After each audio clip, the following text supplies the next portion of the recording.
Hello and welcome to another TFHB Tier Maker special. Today we are going back to the greatest tournament in sport, the World Cup. And although we've done this before, we only ranked the World Cups from 94 till today. So we're going to go back now to 1930, to the start of the World Cup, and rank all 22 tournaments from then until now. Okay. Are we ready? Yeah, I like this. Starting with 1930 and the first World Cup in Uruguay. What can you tell us? So there's only 13 teams, which is a bit of a strange one, obviously, by our modern standards. We're going up to 48 next time out. Yeah, flipping heck, 32 in recent years. Simply because the year is 1930 and Uruguay's a long way away for European countries. It took them something like 3 weeks to get them on a boat. On boat, yeah. They all went together, which I imagine was quite a nice atmosphere. Go into this new idea. It was the founding of this world tournament to compete with the Olympic football. Really significant. I don't know whether the standard was what you consider. Yeah, I agree. So significance has got to be up there with the most significant. So it's the first one. But like you say, 13 teams. Some teams withdrew before it started. Obviously Uruguay win it 4-2 in the final. Great team. They'd won 2 Olympics beforehand, but the Olympics they'd won were actually bigger tournaments. I think 1924 you had like 20 odd teams playing, so it actually was smaller in comparison. I think it probably goes into okay. Yeah, or possibly even poor. Only 13 teams, lots pull out. Imagine it by modern standards. I don't think you put it poor purely because of the significance. I think we go okay. Okay. It's okay. It doesn't necessarily catch on straight away either, does it? No. 1934 then, this is probably the first big example of sports washing. Yes. This is the 1934 World Cup held in Italy, also known as the Coppa del Duce, for the other cup that you could win. Yeah, a better trophy in fairness. Mussolini, dictator in Italy at that time, he was very much the cult of personality. It was about big, strong men, and he presented himself as that. And so for his country to win it would be even greater than anything that they could imagine. And I think the pressure was very much on those Italian men to win it, which they do. They do deliver. Pressure is probably on the opponents to not win it as well. I imagine. And they not only win the smaller Jules Rimet, they win this mighty Coppa del Duce. Huge. Yeah. Obviously, you win it. They win the final in extra time against Czechoslovakia. It's the first time you see stadiums like San Siro, being used. Obviously, looking different than it does today. The first European World Cup, and Italy then obviously begin a reign of dominance, then, don't they, in international football? Where does it go then? I've done quite a lot of reading and writing about this one. I think this is something where World Cup begins to catch fire a little bit and people get bored with it.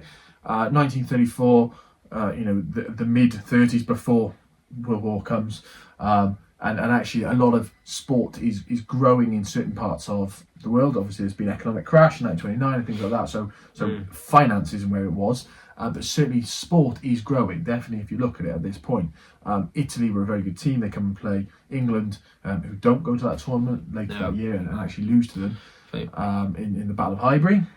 So I think I'm quite happy to put this in the good category. Possibly it's still okay because it's pre-World War II, but I think it's better than before. It's better than 30, isn't it? Okay, 38 then. Obviously this is held right on the cusp of the Second World War.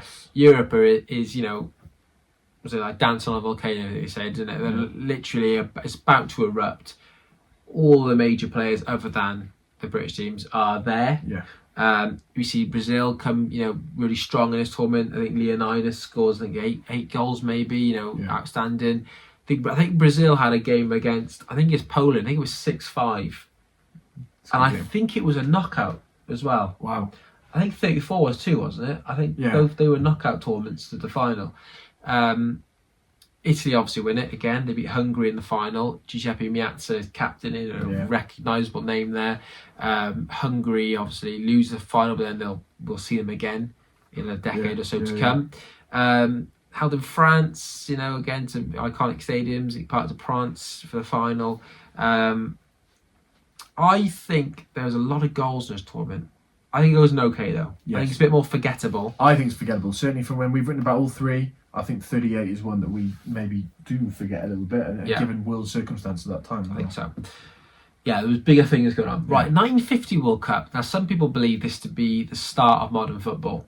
The game we know today.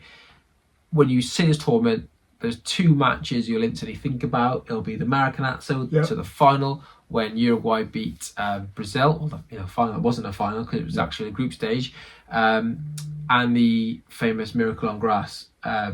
England in their first World Cup, thinking they're going to walk it, losing to part-timers, the USA. Yeah, goal scored by a Haitian. Yes, absolutely. Stark in terms of England at that time. Their thoughts of themselves were, we're too good for this. Pre World War One, pre World War Two. Yeah. Post World War Two, they're like, all right, we'll join this thing. Give it a go. One of them goes, wasn't it? There was lots of talk that more than one could go. FIFA were quite happy for two. Scotland qualified, didn't they? Yeah, Scotland were allowed to go, and they didn't because they did the honourable thing, and the only one European British team would go. The winner of the Home Nations tournament that year, that was England, and they're embarrassed. They're embarrassed by the USA. All these stories have been misreported when it comes back across the water in our newspapers, and we didn't lose 1-0 to USA. That can't be the case. It must have been like 11-1 or 10-0 or something like that. 10-1. Yeah, and the other way round. So it's really interesting in that way. And like you said, it was really a kick-off after the war. Nations coming together. Some nations weren't there still, but on the whole, this was like an explosion of football. Yeah. Plus Maracanazo. 200,000 people there for the final. In the Maracanã, one of the most famous stadiums in world football. Wasn't finished. No. The build-up with it. They still held the games there. Obviously, the fallout from the final and the defeat, and you have stories of fans, doing very crazy things as a Brazil result changed of their losing. colours as a result. Brazil changed the colours to yellow. They were white and blue before. It's a real kicking off point for so much to come. I think it's an excellent World Cup. I think because of what it leads to, what it builds to. Stories. Let's think about it. We have a World Cup after the Second World War, and it flopped. Maybe that was the end of the World Cup. Maybe people go, we're not going to bother with this again. This is something that sucked people into now what we're going to see throughout the rest of these. Absolutely. Right, let's move on to 1954. We've definitely done a lot of writing on this tournament in particular. Famous for us because it's got the famous magical Magyars playing the Hungarian side of Puskás and Kossuth and Bosik. And they lose.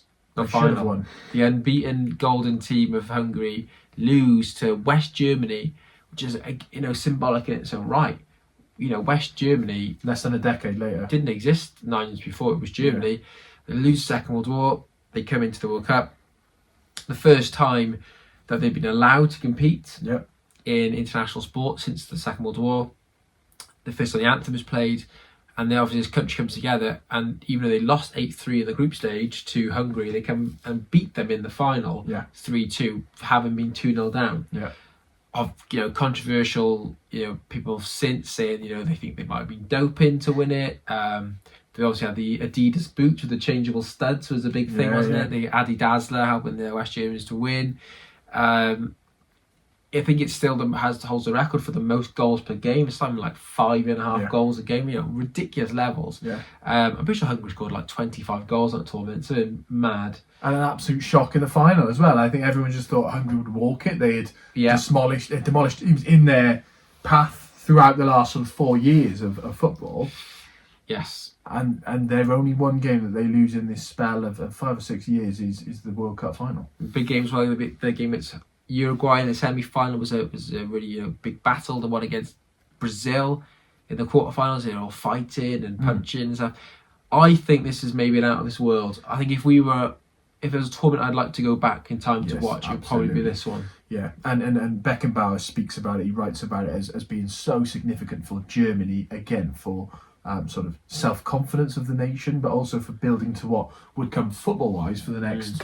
Up till today, still dominating in football terms. Yeah, there you go. Happily, it's up there in out of this world. Okay, 1958, famous for us because it was the tournament that Wales qualified for and reached the quarterfinals, losing to Pele's 17-year-old Pele's Brazil, and with that we go on to Pele. Yeah, this is the tournament where the world was introduced to Pele and Garrincha. Yeah, two of the most iconic Brazilian footballers of all time. Pele, we know now, is arguably the greatest of all time. 17, I think he scores 6 goals in the quarters, semi, and final. absolutely insane, really, and it breaks that hoodoo that Brazil have had from 1950, and they go and do it. 8 years later, new team, revamped team, people like Pele in there. The whole story is an administrative error as to why he's got the number 10 on his back that becomes so iconic. Pele in 10, because they didn't submit the squad list in time with the squad numbers. It was a new thing for the tournament to have squad numbers. They don't submit it in time, and he sort of really he gets given that 10 and that never leaves his back. So important for Brazil. I think when we've talked about Pele previously, and some World Cups he's sort of kicked out of or physically participates but doesn't necessarily do anything as significant. Here he's a 17-year-old who really comes to life in that Wales game and then goes on to be so key in the semis and the final. For Brazil, this is the first of many again. It is. It's a kicking off point for them. I think this is a good tournament. Yeah. I think the goals are fine. I think it was 5-2, so an outstanding game. Held in Sweden, of course. They lost the final. I think it's good. It's significant, isn't it, for football history? Yeah. Okay, 1962. Chile. A violent tournament. Yeah, probably the most famous game is the violent one. The Battle of Santiago, when Chile beat Italy 2-0.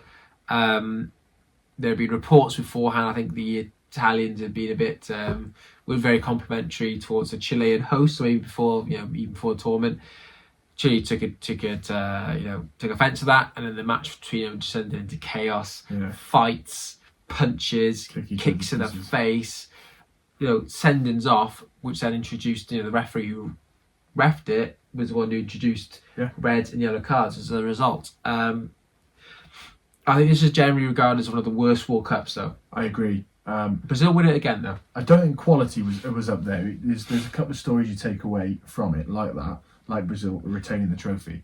But again, when you talk about those Brazilian victories that we'll come on to and speak about as we go through, I think this is the least spoken about. Yeah. No, I think it is. And this is Grinch. This is the Grinch tournament, isn't it? Pele is again. Yeah, he is. Injured in the tournament. He again gets kicked out of it, and Grinch takes his place and is the main man. Beat Czechoslovakia in the final 3-1. I think this is a poor tournament. Compared to some of the ones that have come before. I think it is. I think stadiums weren't great. Mm-hmm. I think just the general infrastructure of the tournament was pretty, but it wasn't great. Moving on then to 1966, we've got the England kit behind us. You can get a hold of one of those on Free Retro as well. Now, growing up in Britain, we're almost sick to death of hearing about this tournament. We've heard it so much, iconic in the psyche of the nation. Yes. England, of course, win it, beating West Germany 4-2. After extra time, great final. We've actually reacted to it with me in the past. Really good game. Really good game. Entertaining game. All in colour as well, was it? One of the first tournaments in colour. Glorious Technicolor. Yeah. I think the tournament takes a while to get going. Yeah. England, I think their first game, they drew 0-0 with Uruguay, much to the disappointment of the fans. Portugal do very well in it. Eusebio. 9 goals. We got the North Korea beating Italy, famously 1-0 at Goodison Park and almost making the semis, but throwing away a big lead against Portugal in the quarters. I think there's enough moments in this to put it into good. I think it's a good tournament. Yeah, I agree. I think it is a good tournament. I think for England, obviously, you remember it as the tournament. Yes. But again, in comparison, perhaps even the England side, people argue 1970 they had a better tide than they did then.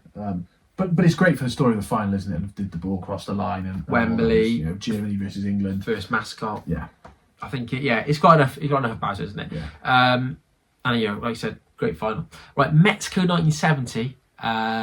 Many people believe the winning side, the Brazilian side, to be the best international side of all time. We've actually ranked them as well, and I think we've got the poster on the side over here as well. So check that out, the link in the description below as well. But yeah, there are some fantastic moments in this tournament. We have the game of the century in the semi-final between Italy and West Germany, the 4-3. We got the Azteca Stadium in Mexico. Crazy size. It's a lovely stadium, which is going to be used again soon for the opening game of the 2026 World Cup. The final 4-1. There's that really famous goal. Carlos Alberto's winner. Muller, England, losing to West Germany in the repeat of the final. I think in the quarterfinals they come back to beat them. Yeah. I think this is a really good one. I'm with you. I don't think it's quite pushing into excellent, but I think. Oh, I think it is. Would you put it there? Yeah, I'd put excellent. Okay. I think most people would say that as well. Yeah, people who saw it, fine. Yeah, people who saw it will often tell us, don't they, on Twitter, that it's one of the best. Yeah, fine. I think the host Mexico. Why do you think it's only good? I suppose what a big part of it is hosts doing well and hosting it well, and maybe this one wasn't as significant in terms of the hosts playing their part. Yeah. But you're right in terms of Brazil returning to the top of the tree after falling away in '66. The first. Pele plays a big role in this one. Yeah. Jorginho. Yeah. Rivellino. I can live with it. Yeah, excellent, fine. Codewaldo. Yeah. I think there's possibly less stories that come from it compared to some of the ones we'll look at. Yeah, I think we've got in our book, we've got 2 moments in our book from this World Cup alone. Fine. I think it's got to be up there, isn't it? Right, 74. Over to you. 74. Yeah, and so this is where I need to lower my expectations. No, don't lower them, mate. You just speak. Speak from the heart. One of my favourite World Cups, sitting to write about, to watch clips of, hosted in West Germany. First story: East Germany, West Germany draw each other in the group stages. First time they ever meet each other, and the only time they ever meet each other in competitive football. East Germany refused any other friendlies post and pre. Unbelievably, East Germany, the smaller brother in terms of football, beat West Germany, the host. Massive shock, ripple effects. The West German, the East German bomb manager of West Germany, Helmut Schön, sort of loses the plot after it. Can't believe he's lost to his homeland, and particularly when they're hosting the World Cup. You've got in here the total footballing Dutch. Well, I think that's what most people will remember talking about, won't they? Cruyff. Unbelievable. When you watch clips of this, and Nishkin's died fairly recently. Yes, he did. Yeah, yesterday. There's been lots of elements of this when you think about football across throughout history, really, and certainly from 1970, how it develops, the impact this side has, this Dutch side, that don't win the tournament, they lose it in the final. But this Dutch team now, aren't we? Has an impact on Guardiola, on Cruyff himself when he becomes a manager who influences Guardiola, and other elements when they talk about proper football, total football. That's what so many people isn't for it? them is that Dutch side. You get the Cruyff turn too. The Cruyff turn, the group stage against Sweden, isn't it? Yeah. Niche kids like you said, Ari Hahn, Van Hanegem. This is. But they, again, like Hungary, they lose, don't they, to West Germany in the final. Yeah, very, very similar in that way. Everyone Muller, expected the Dutch to win. This is a real superstar World Cup, isn't it? This is great teams. I know where you want to put it at the top, wouldn't you? Yeah, but I think that's because I've done so much on it now, and I could live with it not being quite in out of this world. Again, this World Cup was a moment in our book, wasn't it? It's huge. I think this goes up. Let's put it up there. Go on. I think when you're comparing, quality football, the Dutch and how well they played it, and Germany were excellent too. West Germany and Beckenbauer and that legendary image of him that you see when you Google Beckenbauer, you see him in that '74 kit. I think and Keller as well. Yeah. Right, Argentina '78. Sports washing once more. Argentina, of course, as a nation, had been taken over by a coup d'état, a right-wing military junta, who had, forced many of the population into sort of camps and concentration camps, and a really terrible atmosphere in the country. I think people would be surprised by that, actually. People. I mean, there's quite a few books in now recently. Reece Richards written for us in the past on the website. Check that out. He's written a book as well, Blood and Crossbar. Fantastic book. Really goes into a lot of depth about this tournament and how, Argentina used football to kind of hide what they were doing to the world, and they win it, which makes them look good, which if anything is going to get the heat off the government, it's a World Cup victory, isn't it? See 1934. Yeah, 34. So they obviously win it. Kempes, one of the great players, Passarella. I think Ardiles as well as playing, isn't he? Great side to win it, but there is a bit of dodginess when they beat Peru in the second group stage. I think they have to win 4-0 to go through. They beat them 6-0, and there's lots of reports saying, I think Leopoldo Luque, played for Argentina, said, it was fixed. Yeah. Peru were basically told lose the game. Yeah. Or, it's not going to be nice. But they win it. They beat Netherlands again in the final. The Dutch side miss out again. Dutch are without Cruyff this time. But I wonder whether there's a lack of superstars compared to 74. Maybe there's a step down in the level of superstar. I think Beckenbauer doesn't go to this one either. I think there is a step down, and there has that sports washing looming over it all, doesn't it? Which okay or poor? Okay, let's put it into okay. Okay, I think stadiums are impressive, aren't they? The Argentinian stadiums. Think of the Monumental in Buenos Aires. Yeah. Incredible. And the ticker tape win as well. To win it there first. Yeah. First of only 3. Watch the footage is amazing for the atmosphere. I think it's a ticker tape. It's everywhere, classic. And they're playing football on it. Yeah. Yeah. Okay. Moving on then. Spain 82. We've done a video in the past and an article asking if this is the best World Cup ever. So that we've probably got an idea where this is going to go. Whenever we ask our Twitter followers, so follow us at TFHBS, for their favourite World Cup, they often will say 1982. Yeah. Spain, Brazil versus Italy, 3-2. Paolo Rossi's hat-trick to knock them out. The team of Socrates and Zico, the team that so many people fell in love with and why they love football. Beautiful football. Because that, Joga Benito at its best. But Brazil lose. And that defeat, arguably, you're still seeing the result of it now in how Brazil play these days. Brazil, it's a myth. They don't play samba beautiful football. They haven't played it since 82, really. When we were growing up, when they won the World Cup 2002, they played horrible football. Yeah. Scolari, Carlos Alberto Pereira, Dunga, they don't play nice football. They've had pockets of talent, so they've had pockets of flair players. Ronaldinho, people in a like that, stodgy side. But anyway, 82 World Cup.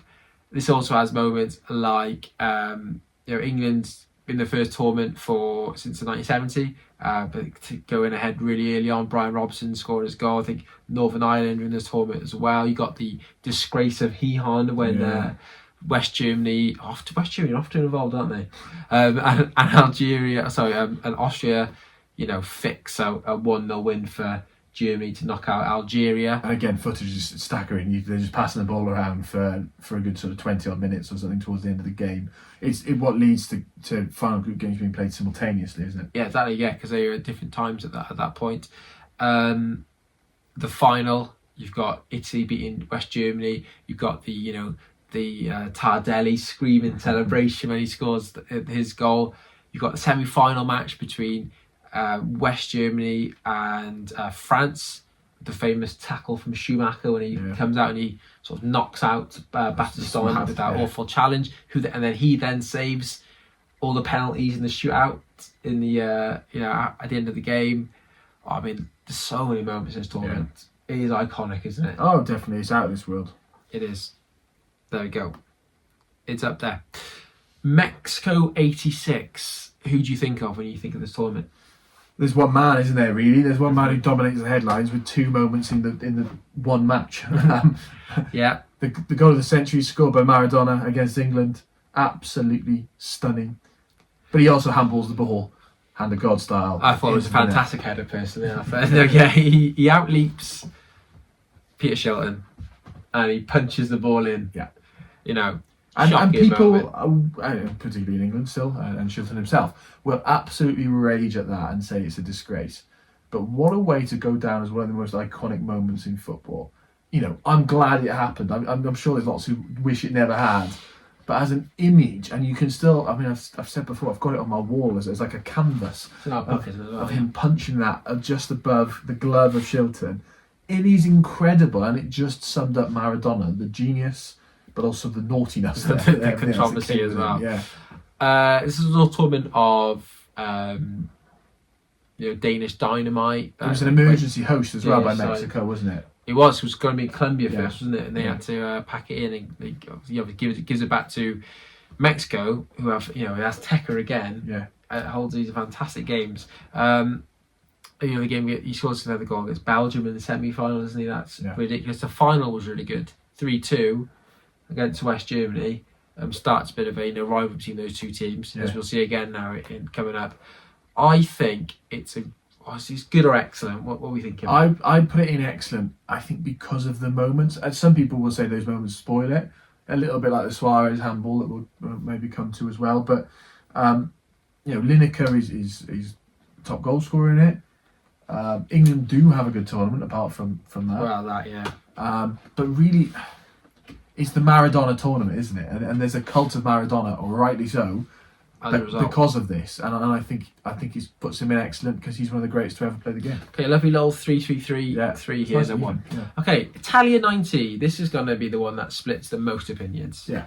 Now, a lot of people born in the 80s, early 70s, first tournament they can remember watching, they will rave about Italia 90. Yeah. They think it's the greatest thing ever. Yeah. Nessun Dorma playing at the start.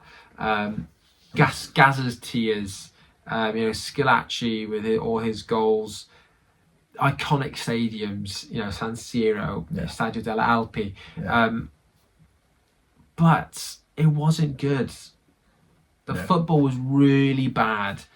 This tournament is so bad, it leads to football completely changing. Yeah. It leads to 3 points for a win. Yeah. It leads to the back pass rule being binned. Yeah. This is, not a great tournament. I think the goals was maybe just 2.1 a game. It was something really low. Lots of 1-0s, 0-0s, negative defensive play, big, hard, bad, challenges going in. Yeah. But at the same time, some really iconic moments. The opening game, Cameroon, Argentina. Cameroon going and beating, the holders 1-0 at San Siro, which no one would have thought. Roger Miller dancing in the corner flag. Iconic. Benjamin Massen's challenge on Tunisia when he loses his boot. Like I said before, Gazza's tears, the penalty shootout, Waddle's penalty going over the bar. We totally understand. I think we've talked about before, I suppose the end of 2010 that will come along too. If that is one of your first tournaments, you're going to love it regardless because it's your first World Cup. So if you were born, 1972 to 1982, for you, if you were a teenager at that point or it was your first World Cup, as an 8-year-old to an 18-year-old, you're going to love that tournament because of it is still rare, obviously it's not changing regularity, but seeing that level of football on your TV, terrestrially, was less common, far less common. It was a chance to see these players from across the world.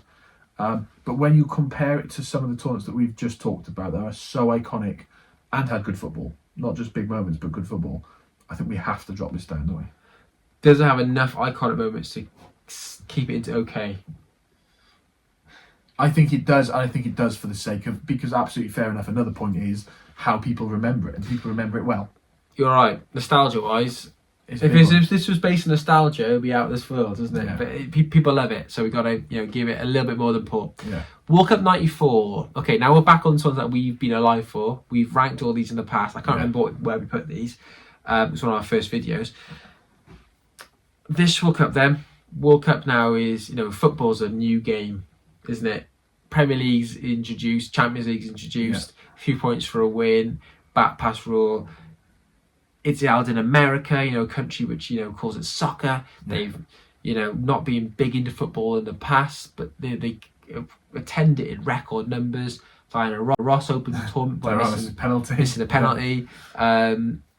You got big moments in the tournament. There's decent football. You get Hadji, Stoichkov, leads Solenko. The birth of MLS as well. Part of the deal for the tournament was that they would found a league, which they do a year or so later.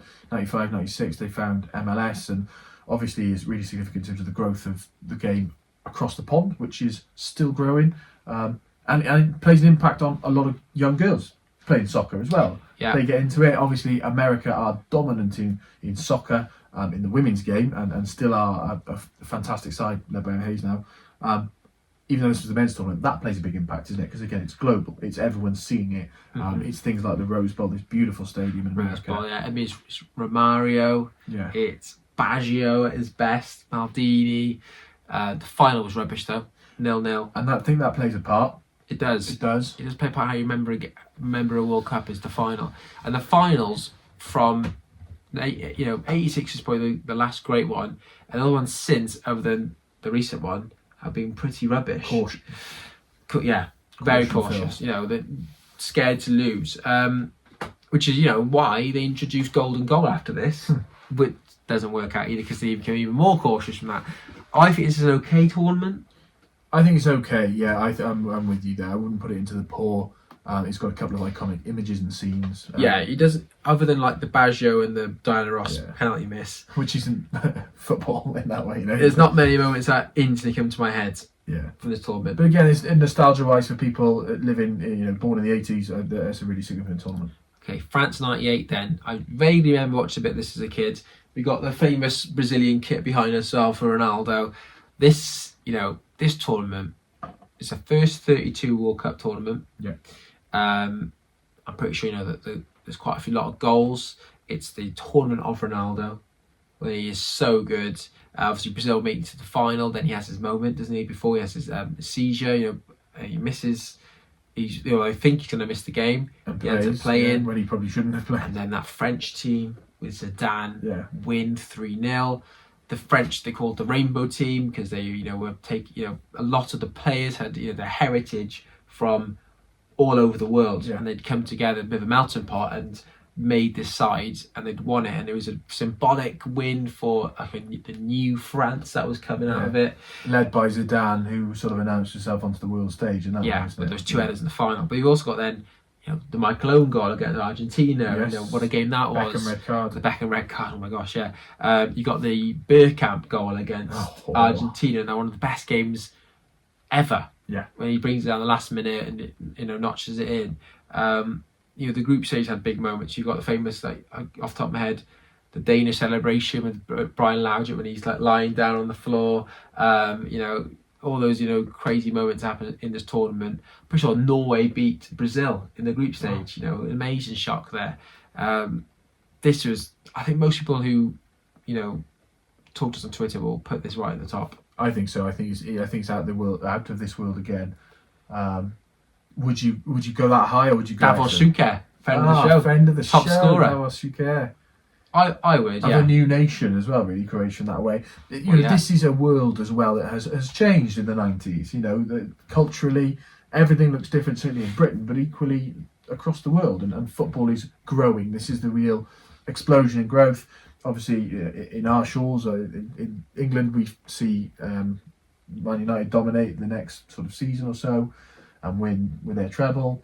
But people like Zidane, become household names in this tournament, and they don't stop being household names, I think. Absolutely. Right, I think that's fair to be up there. Okay, go on to 2002 World Cup, Korea and Japan. Our first, really, isn't it? First one that we remember watching a lot of. Sticker albums and the like. Your first joint hosts. Mm-hmm. Very futuristic tournament. The stadiums were, things you hadn't seen anything like it before. That stadium in Sapporo, the dome where they take the pitch out and put it in. It was crazy. A lot of goals. We all remember this tournament though. Obviously, because it was playing the other side of the world, all the games were on early in the morning. Yeah, which definitely has a factor in how you remember a tournament. Yeah. I think it's got big enough moments. It has golden goal. Got the Turkey getting to semi-finals. Yeah. You've got that Brazilian team winning it again for the 5th time. With Ronaldinho scoring his goal against England. We love David Seaman. You got Senegal beating France in the opening game.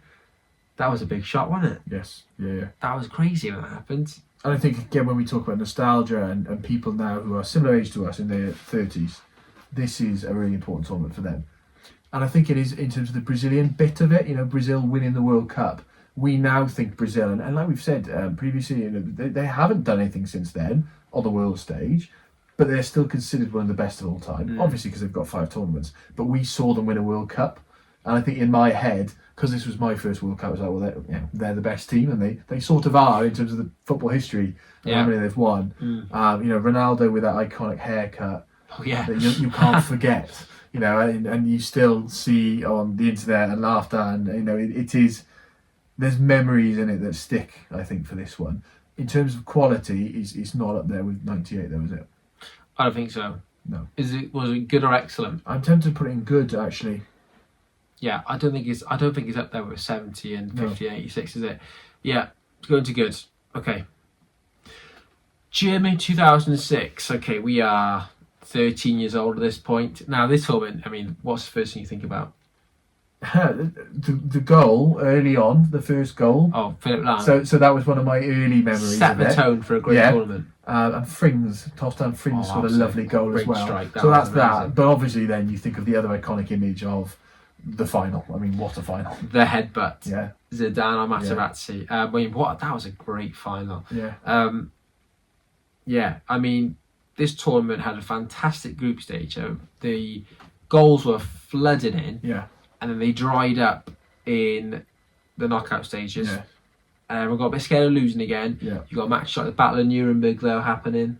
The 16 yellows, the 4 reds. One of your favourite games. Yeah, it was so fun. That was so funny to watch. Carnage. Obviously that happening. Then you got the semi-final between Italy and Germany. You know, one of the best games of all time. It was 0-0, but it was end to end, and there's 2 late goals from Italy to win that game.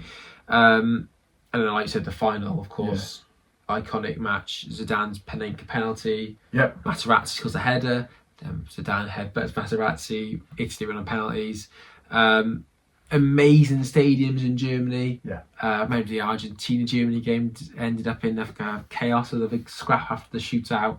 And they didn't have to build new stadiums as well, which is genuinely, you know, as we think of the world we live in, it's very positive that they're not white elephant stadiums. Cheese robot as well. Yeah. I like it. I do like it as a tournament. I love this one because, like you said before, this is when 13. At 13, I put it in excellent, but is that us again being a little nostalgic? It is, and I'm going to put it there because of that. Don't care. Right. Fair. Okay. That's fair. I think the headbutt, enough moments to put up there. Right. This one splits opinion. Yes. South Africa 2010. Yeah. Rubbish. So, if you were born in the year 2000, you would have been 10. If you were born in, I don't know, 97, you would have been 13, which is, as we said, at a very impressionable age, as we found. We were 17 for this one, and I was really excited because I was like, we just finished finishing year 12, and we had quite a bit of free time. I was looking forward to watching loads of it, and then it was disappointed. It was very cautious. Dull. It was in the middle of this Spanish reign, wasn't it? So they've won 2008 impressively. They win 2010, and they obviously go and win 2012 at the Euros now. But it was a style of football that, whilst impressive and dominating, wasn't always the best to watch. Most eye-catching. Yeah. The Vuvuzelas were annoying. The iconic image, but they were really annoying. Football was rubbish. The Jabulani ball has been rightly criticised. The first perfectly spherical football, and it turns out that round football isn't a good thing. And I think it's marked for these shores an iconic image, and for football really, of Lampard, the ghost goal against Germany, really significant because Blatter, who was FIFA president at the time, reportedly sees it happen, and within 30 seconds you know it's crossed the line, but it's not being given. There's no VAR, there's no replays, and he says we need something to sort out whether it's a goal or not, and we get goal line technology that's not going anywhere. There's a debate about VAR, obviously, but there's goal no line debate technology about that, has been absolutely no debate about it. The goals per game is really poor for this tournament. It drops right down. Hosts don't make out the group stage. The opening game, the Shabalala goal, brilliant, amazing. Yeah, the commentary jury, iconic. Yeah. And a great host in terms of the colour and everything of Africa. But Diego Forlan, having a ridiculously good tournament. The Van Bronckhorst goal in the semi-final. It's the Suarez handball on the line. Again, iconic image. We've done a video on this as well. You know, asking about doing a retrospective. Is it the worst World Cup? You know, maybe it isn't. Maybe 62 is worse. But it was in a spell. You know, I said about Spain before. But it was also in a spell of Mourinho. You just want to treble without Inter Milan playing. You know, very pragmatic football, but it was gross. It was rubbish to watch. It was horrible. It was parking the aeroplane. But it got results. Because initially, to counter tiki-taka, the best way to go was defensive. Part of the bus. You know, and eventually that changes and we get gegenpressing developing and things like that where you push back against that.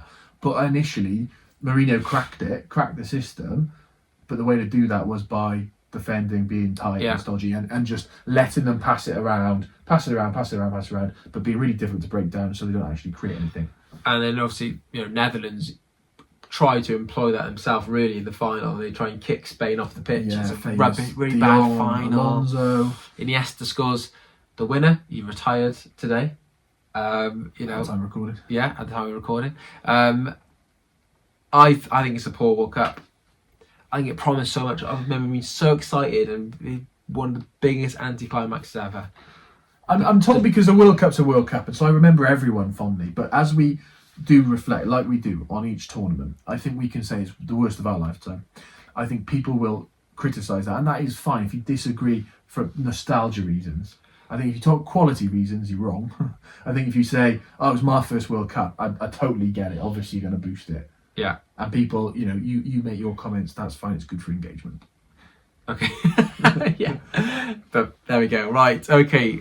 Now we've gone from the rubbish World Cup then to what I think is one of the best World Cups. 2014 World Cup. We've just finished university. We've got loads of free time. We watch every single game or a bit of every game. 62 out of 64 for me, yeah. This was brilliant. Back in Brazil, the Carnival atmosphere. Yeah. You got the iconic moments like the 7-1 Brazil, Germany. What a match that was. Messi playing at his best in this tournament. Scoring loads of goals in the group stage. James Rodriguez, that he was outstanding in the tournament. That Colombia side was brilliant. It's just really good. The football was. He'd removed the shackles of the sort of 2010, Catenaccio, Neo Catenaccio, and they're on to beautiful football once more. And just the colour and scenery of Brazil, everything about it, and the Brazilian culture. Where we were in university, there was all the Brazilians living on the campus, and I remember watching the game with them. It was Brazil Mexico, which was a rubbish game, but just watching an opening them, game that was, wasn't it? Yeah, sing their anthem and the colour and the sound and the noise, and it translated on TV and it translated for everyone. I think we got into it, and then to have a game like a 7-1, so Brazil marching on their way to another World Cup. Brazil should win this. This is Neymar. This is everything about Brazil. And then they lose 7-1 on home soil. Well, Neymar gets injured, doesn't he? Gets booted off the pitch against Colombia. Yeah, breaks his back, isn't it? And therefore is out. But that's not the only reason they lose 7-1. It's just they David Luiz. They just bottle it. They just bottle it against Germany in the space of what? 29 minutes? Was it the first 5 goals? 29 minutes, 5-0 down. Yeah. Unbelievable. And I've said before, watching it with a non-football fan, but he came to watch it with us because it was a big game in a pub in Cardiff, and just going, this is crazy. Like, he saw what a significant moment this was. And they talk about this like the Maracanazo in 1950. It's still talked about in those terms in Brazil, isn't it? Of this shame, this disgrace that happened in Belo Horizonte, as it was, wasn't it? Mineiro. Mineiro. Yeah. Not as easy to say as Maracanazo. And it's got a Wikipedia page for it. It is a significant moment, and the tournament was brilliant, and the final was okay. The final was only okay. It wasn't a bad game, but yeah, the obviously the winning goal was pretty good from Goetze. You got the Van Persie diving header in this tournament as well. Yes. Good, really good tournament. I would have loved Messi to win that one. I think we all did at that time. Those who like Messi. Out of this world? I think excellent. I think let's drop it down. Again, there's elements of nostalgia. I love it. It's my favourite in my lifetime. Oh, I really like this tournament. Okay, fine. I'll put it up higher, but let's go there. Right, let's go on to Russia 2018. Now we're into the sports washing World Cups again.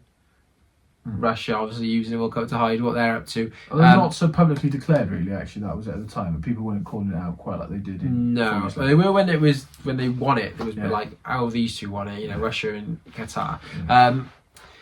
Okay, I think it's an underrated World Cup. I think it was quite good. I think because it falls in between 2040 and 2022. Yeah, it gets a bit forgotten now. Yeah, but this was a really good tournament. It was the first of VAR.